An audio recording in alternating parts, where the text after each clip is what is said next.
तारीख है। बुरी बात है ना। नहीं, आप ये कह रहे हैं कि ट्रांसलेशन गलत है। अब तो अच्छे आदमी है, पढ़े लिखे आदमी। आपने कहा ट्रांसलेशन गलत है। रशीदी जी, डिबेट को आगे बढ़ाते हैं। मुझे ये बताइए, क्या ये सही है? अब आपको लग रहा है अगर एक ऑर्डर जारी कर दिया और बोला मदरसों में भी गाएं वंदे मातरम, तो गाएंगे नहीं गाएंगे? अपनी राय रखिए। देखिए, एक चीज को समझना जरूरी है। हम पिछले 7-8 साल से इस बात को बताते हुए आ रहे हैं। मदरसे दो तरह के हैं देश में। हाँ। एक वो मदरसे हैं जो गवर्नमेंट से एफिलेटेड हैं। हाँ। गवर्नमेंट उनको पैसा देती है, गवर्नमेंट उनमें टीचर देती है, इंफ्रास्ट्रक्चर देती है, सब कुछ गवर्नमेंट करती है। उन मदरसों में गवर्नमेंट वंदे मातरम गवाए, भारत माता की जय गवाए, कुछ भी गवाए, हमें क्या लेना देना उनसे? नहीं तो फिर वहाँ पे भी तो मुसलमान ही पढ़ते हमारी या नहीं पढ़ते? अरे सुन तो ली, उनके लिए ठीक है। आप कह रहे हैं वो मुसलमान पढ़ लें क्योंकि वो सरकारी फंडेड है, बाकी मुसलमान नहीं पढ़ेंगे। हाँ सुन लीजिए, बता रहा हूँ। हाँ। एक आदमी जो गवर्नमेंट से पैसा लेके,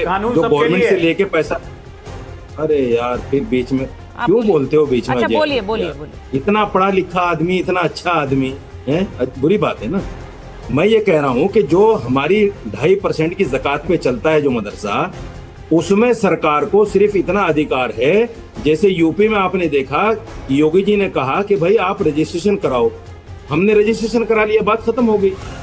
अब गवर्नमेंट उसमें निसाब नहीं थोप सकती कि आपको क्या पढ़ाना है, क्यों पढ़ाना है, कितने लोग रखने हैं, किस चीज का सिलेबस यहाँ लागू, ये गवर्नमेंट नहीं करती और ये संविधान में आता भी नहीं। गवर्नमेंट के संविधान ये कहता है कि आप अपने धर्म पर आजादी के साथ अमल कर सकते हो, प्रचार प्रसार कर सकते हो। और योगी जी ने उन मदरसों को छुआ भी नहीं। हम इस बात में योगी जी की सराहना करते हैं। लेकिन शुभेंदु अधिकारी तो वो है ना कि नए अभी भारतीय जनता पार्टी से सीएम बने हैं, उन्होंने एक आदेश जारी कर दिया कि साहब गाय नहीं कटेगी। मुसलमानों ने बायकॉट कर दिया कि भाई ठीक है, हम नहीं काटेंगे, कोई बात नहीं, हम खरीदेंगे नहीं। लाखों हिंदू किसान बेघर हो गया, बेरोजगार हो गया, सड़कों पर रो रहा है, बिलक रहा है, परेशान हो रहा है। कोई कह रहा है मैंने 5 लाख का लोन लिया है, कोई कह रहा है मुझे बेटी की शादी करनी थी, कोई कह रहा है मेरा घर तबाह हो गया। रो रहे हैं लोग सड़कों पे पड़ के। ये तो सरकार चला रहे हैं ये। दूसरी बात, अगर वंदे मातरम को लागू करना है तो इनको कम से कम संविधान सभा की, और 1986 में जो सुप्रीम कोर्ट ने कहा था, 2016 में जो सुप्रीम कोर्ट ने कहा था, कानून संविधान उसके सम्मति तो होगा ना, जो भी होगा। वो तो ये कहते हैं कि थोपा नहीं जा सकता। आप कैसे थोप सकते हो भाई? थोपा नहीं जा सकता। राष्ट्रगान है ऑलरेडी हमारे पास, जिसको मुसलमान भी गाता है, हिंदू भी गाता है, सिख भी गाता है, ईसाई भी गाता है। आप राष्ट्रगीत को राष्ट्रगान के ऊपर लाना चाहते हो, क्यों भाई? ऐसी क्या जरूरत पड़ गई? इसको पहले पार्लियामेंट में पास करो कि भाई राष्ट्रगान अब से ये होगा और राष्ट्रगीत अब से ये होगा, तो पहले उसको तय कर लो, उसके बाद। अच्छा देखिए, मैं एक बार अनुराग जी और संगीत रागी जी को स्क्रीन पे रखिए। मैं राशिदी जी जो आपने बात बोली है, आप सब रखे रहिए स्क्रीन पर। मैं एक बार जरा पूछना चाह रही हूँ, क्योंकि देखिए इसको लेकर शुभेंदु अधिकारी ने एक फैसला ले लिया है। अब आप लोग अगर इस तरह से विरोध करेंगे तो उसके लिए या तो सीधा एक रोल बैक तरीका हो सकता है। क्या शुभेंदु अधिकारी इस पर रोल बैक करेंगे? आप ये कह रहे हैं कि कोई बात नहीं, सरकारी फंडेड में गा लो, तो भाई सरकारी फंडेड में भी तो मुसलमान है। तो अगर आप ये कह रहे हैं कि मुसलमान के लिए गलत है गाना, तो फिर सरकारी फंडेड वाले गाते रहे, आपको कोई मतलब नहीं है उससे, आपको कोई फर्क नहीं पड़ रहा है। तो ये भी एक तरह से सवाल है भाई कि अगर इतना अहम है तो आपको ये बोलना चाहिए कोई नहीं गाएगा, लेकिन आप कह रहे कोई बात नहीं वो गा लें क्योंकि वो सरकारी फंडेड है। मुझे सीधी बात ये करनी है कि गाय को लेकर फिर मदरसों में लेकर, अनुराग जी और संगीत रागी जी स्क्रीन पर हैं। अनुराग जी, वंदे मातरम को लेकर डिबेट नई नहीं है, बहुत समय से हम ये डिबेट कर रहे हैं, लेकिन वंदे मातरम को लेकर एक स्टैंड बड़ा क्लियर होना चाहिए पार्टियों का। आपकी पार्टी का स्टैंड क्या है? नहीं गाया जाए, शुभेंदु अधिकारी गलत कर रहे हैं?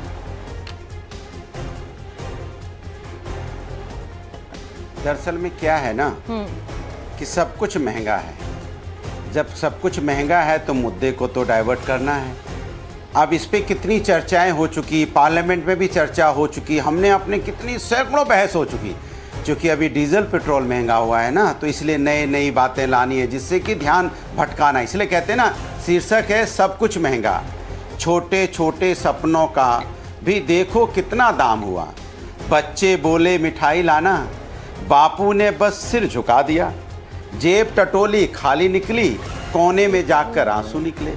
पहले पापा घर आते थे तो खुशियाँ लाते थे, अब खाली जेब के कारण सिर्फ समझौता लाते हैं। माँ सब जानती है, चुपके से अपना दर्द सहती है, बच्चों के हंसी के खातिर अपनी हंसी दबाती है। जनता के दर्द से सरकार है बेखबर, सत्ता पाना ही उनके लिए है खबर।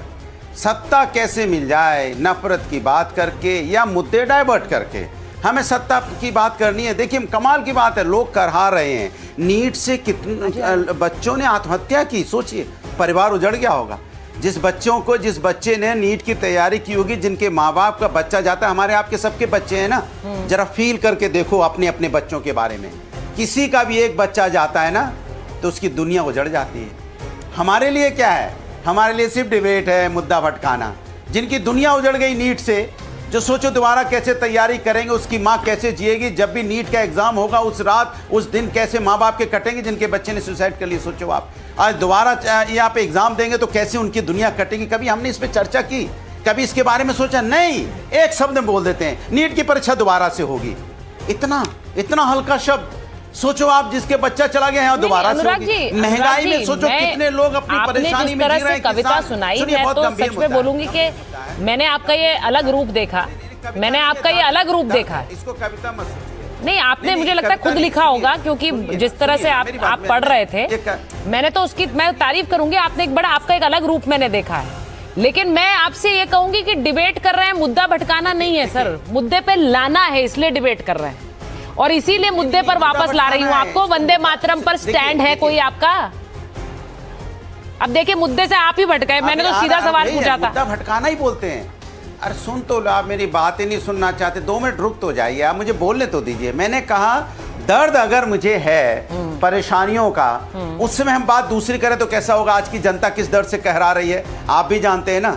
जिस दर्द से जनता जी रही है उस दर्द पे हम बात करने को तैयार नहीं है। वहाँ मुद्दा है ना, पश्चिम बंगाल में बकरीद का त्योहार आने वाला है, उससे पहले अगर गाय काटने को लेकर एक द्वंद्व छिड़ेगा तो उनके लिए तो वो बड़ा मुद्दा है वहाँ पर। अरे मुझे 40 सेकंड बोलने तो दीजिए। अरे इतनी देर आपको दी है, अभी मैंने 2 मिनट तो आप कविता सुना रहे थे। मैं कह रहा, अरे नहीं, अरे तो कविता दर्द है, आपके लिए कविता है, ये जनता का दर्द है। ये फर्क है हमारी आपकी सोच में। आपको सिर्फ कविता नजर आई है, उसमें दर्द नजर नहीं आया। में पिरोकर एक कविता बनाई तो इसमें मेरी कोई आलोचना नहीं है सर। आपको मैंने तो कहा कि आपने कविता सुनाई नहीं सर। शब्दों को पिरोकर अगर दर्द भी सुनाया जाता है, बहुत मार्मिक कविताएं भी होती हैं। अब आपको अगर इस पर ताली पीटना है तो आप ताली पीट लीजिए, मैं तो कुछ कर नहीं सकती हूँ। लेकिन मैं ये कह रही हूँ मुद्दे से भटकना इससे कहते हैं सर। मैं जान रही हूँ और मैंने कई डिबेट्स की हैं जिस पर आपने महंगाई पर बात रखी है। आज मुद्दा एक और है ना, मैं उस पर बात कर रही हूँ। संगीत रागी जी, प्रोफेसर रागी, मैं बोलना चाह रहा था हाँ, बोलना चाह रहा था कि आप यही बोलेंगे कि कई बात हमने डिबेट की महंगाई पे। हाँ, तो नहीं की क्या? मेरी बात यही मैं बोलना चाह रहा था कि आप यही बोलेंगे हमने महंगाई पे कई डिबेट की, तो हमने वंदे मातरम पे भी कई डिबेट की है और वंदे मातरम में महंगाई से ज्यादा डिबेट की है। मैं चैलेंज के साथ कह सकता हूं, आज भी मैं कह रहा हूं। न्यूज की भाषा में कहते हैं न्यूज पेग, यानी कि आज की खबर क्या है। आज की खबर यही है कि इसको लेकर एक ऑर्डर आया है।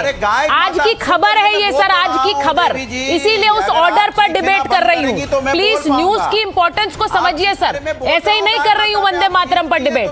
एक ऑर्डर आया, उसका विरोध हो रहा है। संगीत रागी जी, ऑर्डर का अगर विरोध हो रहा है, मैं तो बस सीधी सी बात पूछ रही हूँ, क्या इसे वापस लेना चाहिए शुभेंदु अधिकारी को? अगर मुसलमान वहां पर खड़े हो जाएंगे, कहेंगे हम नहीं गाएंगे मदरसों में, तो क्या होगा? देखिए सुजाता, मजेदार बात है कि सरकारी मदरसों में पढ़ने वाले यदि वंदे मातरम गाते हैं तो उनका इस्लाम भ्रमित नहीं होता है, वो इस्लाम से पथभ्रष्ट नहीं होते। और जो गैर सरकारी हैं, जिन्हें मुस्लिम ज़कात से चलाते हों, उनमें पढ़ने वाले मुसलमान जो हैं उनको छोड़ दिया जाना चाहिए, क्योंकि वो जब करेंगे तो ऐसा भ्रष्ट हो जाएंगे। ये अजीब सा तर्क है। दूसरी बात, देखिए गांधी जी ने ये बार बार जिक्र तो गांधी जी का ही करते थे, इसलिए मैंने गांधी जी को मैं कोट कर रहा हूँ। मेरे लिए सनातनी कौन है? वो नहीं जो टीका लगाता है, वो नहीं जो उपवास करता है, वो नहीं जो वेद मंत्रोच्चार करता है, वो नहीं जो मंदिर जाता है। मेरे लिए सनातनी वो है जो गाय की रक्षा करता है या नहीं रक्षा करता है। तो हिंदुओं के लिए वो क्या समझते थे, सनातनी हिंदू के लिए ये गांधी जी की शब्दोक्ति है और कहीं भी कोई आदमी उठा करके इसे पढ़ सकता है। दूसरी बात, उन्होंने यहां तक कहा था कि जो बूढ़ी गायें हैं उनका भी खर्चा वो आप पर डिपेंडेंट नहीं है, वो आप उससे आप चाहें तो उतना आपको दे देंगी कि अपने भरण पोषण के लिए उतनी रिसोर्सेज क्रिएट कर देंगे। उनका अर्थ था गोबर वगैरह को लेकर के और उनके गौमूत्र को लेकर के जो गांधी जी के अपने प्रयोग किए हुए थे। तीसरी बात, भाई कॉज स्लॉटर प्रोटेक्ट हो, ये तो आपके directive principles of state policy के भी अंदर है। चौथी बात, बार बार मैं जिक्र करना चाहता हूं और ये मैं बराबर दोहराता हूं कि जो वंदे मातरम नहीं गाता था वो कौन बोलता था? जिन्ना कहता था कि ये राइम ऑफ हेट है। तो वही जिन्ना की मानसिकता के लोग भारत में रह गए थे। मैं फिर आपसे कह रहा हूं, 23% मुसलमानों को 35% जमीन दी गई थी पाकिस्तान की और ये सारे जिन्ना के साथ खड़े थे। थोड़ा बहुत मुसलमान जो था वो इसके बारे में नहीं था। नहीं तो यदि आप 1946 का यदि आप इलेक्शन देखेंगे और जिन्ना की सभाओं की भीड़